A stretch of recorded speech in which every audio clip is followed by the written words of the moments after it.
In those days, Israel had no king.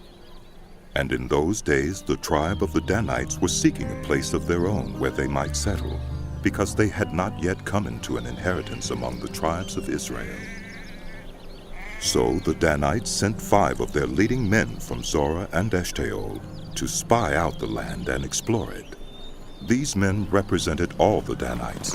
They told them, "Go explore the land." So they entered the hill country of Ephraim and came to the house of Micah, where they spent the night. When they were near Micah's house, they recognized the voice of the young Levite. So they turned in there and asked him, "Who brought you here? What are you doing in this place? Why are you here?" He told them what Micah had done for him and said, "He has hired me, and I am his priest." Then they said to him, "Please inquire of God to learn whether our journey will be successful." The priest answered them, "Go in peace. Your journey has the Lord's approval." So the 5 men left and came to Laish, where they saw that the people were living in safety, like the Sidonians, unsuspecting and secure. And since their land lacked nothing, they were prosperous. Also, they lived a long way from the Sidonians and had no relationship with anyone else. When they returned to Zorah and Eshtaol, the Danites asked them, "How did you find things?" They answered, "Come on, let's attack them. We have seen the land and it is very good. Aren't you going to do something? Don't hesitate to go there and take it over. When you get there, you will find an unsuspecting people and a spacious land that God has put into your hands, a land that lacks nothing whatever." Then 600 men of the Danites, armed for battle, set out from Zorah and Eshtaol. On their way, they set up camp near Kiriath-Jearim in Judah.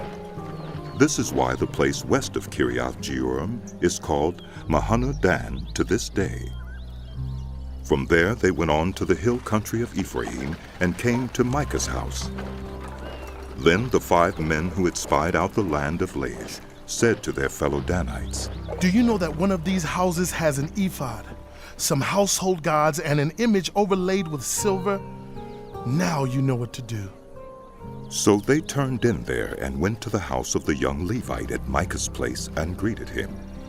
The 600 Danites armed for battle stood at the entrance of the gate. The 5 men who had spied out the land went inside and took the idol, the ephod, and the household gods, while the priest and the 600 armed men stood at the entrance of the gate. When the 5 went into Micah's house and took the idol, the ephod, and the household gods, the priest said to them, "What are you doing?" They answered him, "Be quiet.